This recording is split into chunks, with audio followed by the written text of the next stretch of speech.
serve them better once, once we can actually start taking clients again. So, does that make sense to you, Irina? What do you think?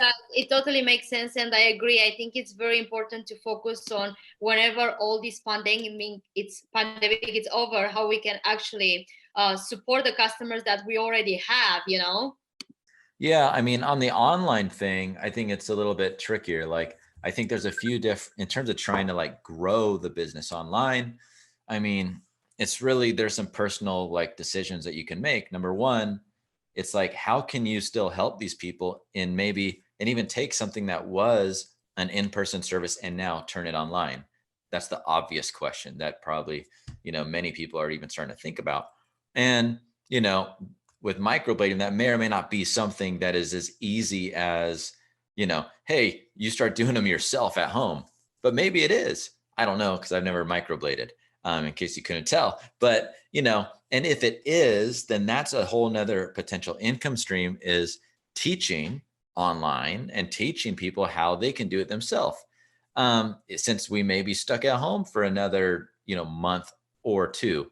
But the thing is I would sort of caution everyone against pivoting in their business so much that it's taken all of your focus and energy away from something that you've already built, that this whole thing is going to be over in probably within a couple months. I mean, who knows if it's 3 months, who knows if it's 1 month. I think at this point, we know it's more than 1 month, but it's not going to be a 6-month thing. So that, in my opinion, the best thing that we can do is focus on your existing book of clients, and really, whether it's sending them some handwritten notes and letting them know that you're thinking of them and you can't wait to get back to serving them, whether it's, just sort of having those touch points, but then also getting some of that pent up demand for when things do get better, which we know they will, then you're going to come out that much stronger. Yeah, so I know that you're talking, many of this is not your audience and people might not know who you are, but Cole is like a wonderful digital entrepreneur, and he took advantage of the photography market, and he actually exited his business a few months ago for a lot of money. So I've seen some of the best strategic tips ever from his presentation. So do you want to walk us a little bit about your background and what's your point in entire advertising? Yeah, I mean, I started Cole's Classroom because I got tired of, trying to teach photography to myself. And there was a lot of negativity with people not wanting to help newcomers like myself. So that's why I started it. And, I guess not to bore people with details, especially because we do have a limited amount of time on this, but what I can say is I became quite good at online advertising and online marketing. And, with that being said, right now there's been no better time in years than now for, lead generation, right? So if you haven't been running ads before, now would be a really good time while everyone's stuck at home and everyone's trying to figure out, what to do with their extra time.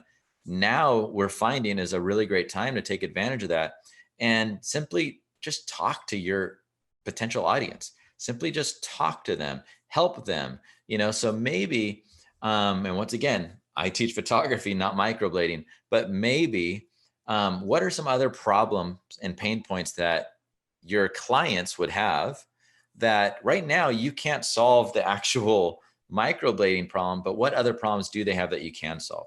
What are some maybe things that they're already doing at home that they can now start learning from you? How can you get in front of those people? Because the good news is with advertising, you can simply go ahead and put together a nice little resource guide or a nice little how-to guide or an instructional video, whether it's makeup or some of these things that your same people are already getting from somewhere else. Why don't they get it from you? And now is the best time because ad costs have gone down so much. So, once again, going back to what I was saying, what the strategy that I would have is to say, step one, we know this is going to get better.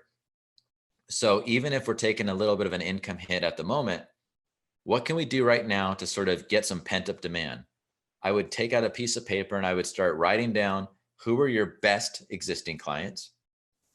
And better yet, also have a piece of paper or download it into Excel. Here's my list of all my current clients. Here's my best clients on that list. What can I do to keep them excited and ready to rock when we can open again? And then I would also maybe even talk to them. If you aren't sure what other sort of things, how you can help them right now while they're stuck at home, what you should do is literally get on the phone with them or email them or whatever and just ask them a few questions. Ask them. And the best thing that I think we've done over the years is always talk to our community and our clients to find out what other things that they're struggling with.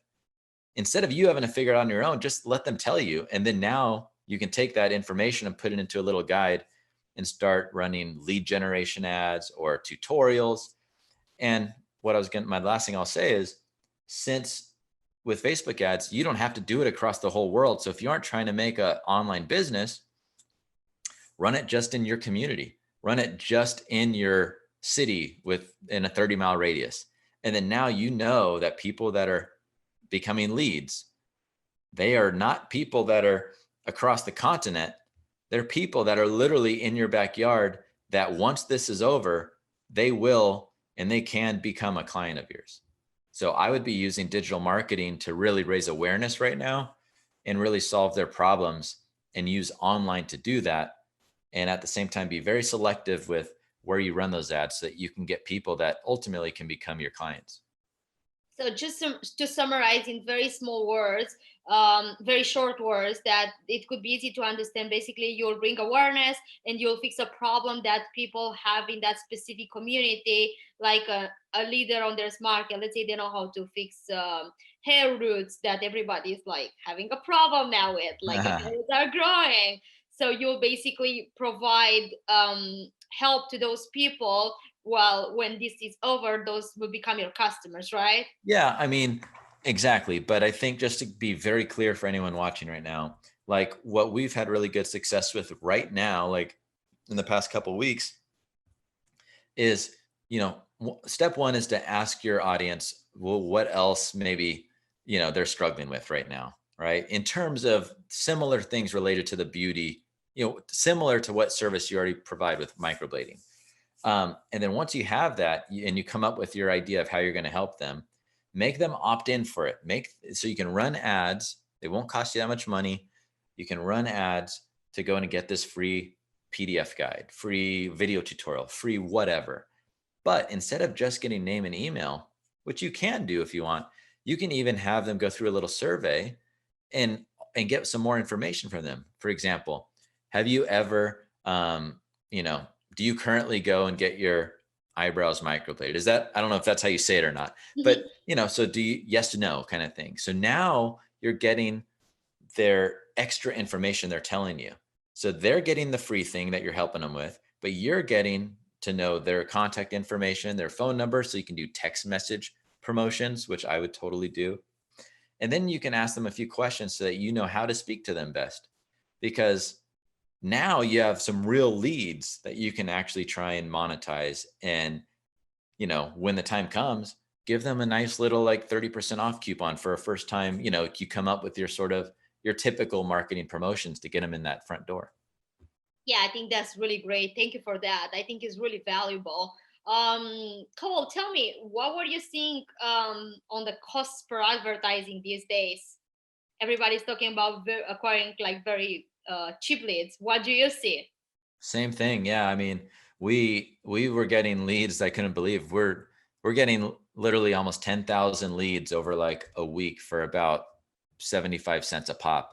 And that is with them going through multiple questions. So we are not just getting name and email, but they're going through answering questions. So it's like I said, it's been years since we've seen this kind of cheap performance. And the key is really just finding what is that thing that they really want or really need, and then get it in front of them, and you're going to have great success too. Yeah, because I hear across all the industries, everybody's like buying leads, and I know that we all do the same thing. How would you advise anyone that haven't done much in advertising right now to take advantage of the opportunity? Yeah, I mean, I would go to digitalmarketer.com if you don't know where to start. I know Irene and I, that's our sort of, those are our peeps, but they're, I think, the best in business doing it. And, I think they probably even have like a free account or a dollar They have trial. like almost everything free these days. So like Right. it's so cheap and easy, right? Oh yeah. And even when it's not free, it's like $49 a month. So you can literally you can spend 49 bucks. I think that's the price. It's been a while. But bottom line is, I think you can even do a trial for 14 days for like a buck or free, and learn everything you need to do to get your first ad campaign going. That's definitely where I'd go. Right. So this is basically where we all started, and basically like what are the bases, on like building a successful business, either if it's online or not. And even you're in a different field, I feel that even photography, you're speaking with small business owners, same like our people are small business owners, and they provide a service for their own community. So they are very related. They're totally different businesses, but very related persons that we are talking with right now. I agree. And the thing is at the end of the day, everyone's struggling right now. So I'm not going to come in here and say like, oh yeah, just do this, and everything's going to be back to normal, because it's not normal right now. All of our photographers, and we got a lot of them that look to us for help, they all cannot take business right now, just like you guys probably. So, I think, you know, I think because of that, that's where it takes discipline and focus and really smart business sense to know, okay, there's going to be some downtime. How can I position myself to come out of this stronger than before? And it's sort of like the first step is just acceptance that, like, I'm not going to have any new, I'm not going to be able to do the thing that I used to do to make money right now, but everything will be okay. And I'm going to make it up later in the year. I agree, because I think same with your photographers, the weddings are getting canceled and they cannot do the baby shower pictures and all that. It's exactly the same. But I think like focusing in educating ourselves these days and take advantage of the opportunity will be the best. Totally. Well, thank you so much, Cole. I know you need to run. Thank you for your valuable tips. Enjoy the best life and stay safe, you and your beautiful girls home. All right. Well, thanks so much for having me, Irina. We'll talk to you guys later. Talk soon. Bye. Bye.